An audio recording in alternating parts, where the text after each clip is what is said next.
മോശമായിട്ടുകൊണ്ടിരിക്കും. എത്ര നാളെ ഈ ജോലി ഞാൻ ചെയ്യും. പക്ഷെ ഇന്ന് എനിക്ക് ധൈര്യമായിട്ട് പറയാനായിട്ട് പറ്റും, ഞാൻ ജസ്പീഡിൽ വന്നതിന് ശേഷം എന്റെ ലൈഫിൽ ഉണ്ടായ ട്രാൻസ്ഫോർമേഷൻ. കാരണം ഇന്ന് എല്ലാ മാസവും നല്ലൊരു വരുമാനം, സാറി പറയുന്ന 3 ലക്ഷം രൂപ, 3,33,333 രൂപ എല്ലാ മാസവും എനിക്ക് റെന്റായി കിട്ടാനുള്ള ഒരു അസറ്റ് ഞാൻ ക്രിയേറ്റ് ചെയ്ത് കഴിഞ്ഞു. അപ്പൊ ഞാൻ എപ്പോഴും സാറിനോട് പറയും, കൂടി വന്നൊരു 5 കൊല്ലം അത് കഴിയുമ്പോൾ ഞാൻ വെറുതെ ഇരിക്കുന്ന ഒരു സമയമുണ്ട്. അപ്പൊ ജോലി ഒന്നും ചെയ്യാതിരിക്കുന്ന നമ്മുടെ ഒരു പാഷനുമായിട്ട് നമുക്കൊന്ന് മാറിയിരിക്കാൻ പറ്റുന്ന ഒരു സാഹചര്യം ഞാൻ ക്രിയേറ്റ് ചെയ്ത് കഴിഞ്ഞു. അപ്പൊ ഭയങ്കര സന്തോഷമാണ്. കാരണം ഒരു ട്രാൻസ്ഫോർമേഷന് ഒരു ചേഞ്ച് ലൈഫിൽ ഉണ്ടാക്കാൻ പറ്റും. പക്ഷെ ഒരു ട്രാൻസ്ഫോർമേഷൻ എന്ന് പറയുന്നത് എല്ലാവർക്കും ലൈഫിൽ ക്രിയേറ്റ് ചെയ്യാൻ പറ്റാത്തൊരു കാര്യമാണ്. പക്ഷെ അത് ഇവിടെ വന്നതിന് ശേഷം മാത്രമാണ് അത് ലൈഫിൽ ഉണ്ടായത്. Yes, thank you sir.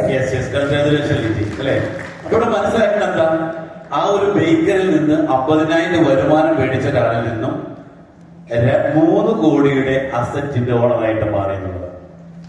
ഞാൻ ലിറ്റിയോട് ഇന്ന് ചോദിക്കും, ലിറ്റി ഇന്ന് വേണമെങ്കിൽ 1.25 കോടിക്ക് ഒരെണ്ണം തിരിച്ചു തരുമോ? എടുക്കാൻ തയ്യാറ്. കാരണം പണി കഴിഞ്ഞ കോട്ടേജ് വേറെ ഇല്ല. ലിറ്റി, അഭിലാഷൻ കൊടുക്കുന്നുണ്ട് ഒരെണ്ണം ഇല്ല, തരില്ല. ഞാനിന്ന് അവിടുത്തെ ലിജോയെ വിളിച്ചു. കാരണം ഒരു പാർട്ടി ഡെഡിക്കേഷൻ 1.5 കോടിക്ക് വന്നിട്ടുണ്ട്.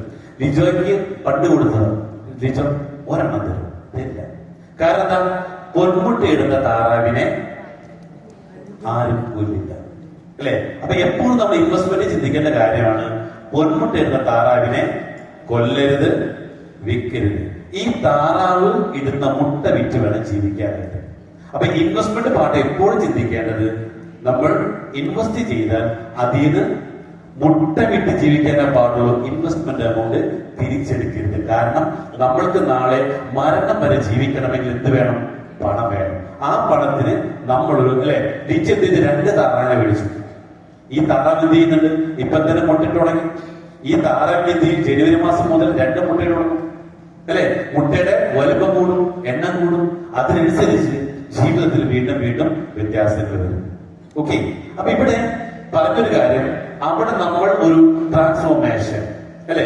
ഇന്ന് ഇവിടെ ഇരിക്കുന്ന അനീഷ് അല്ലെങ്കിൽ ജയശ്രീ അല്ലെ, ഒരുപാട് പേരുണ്ട്.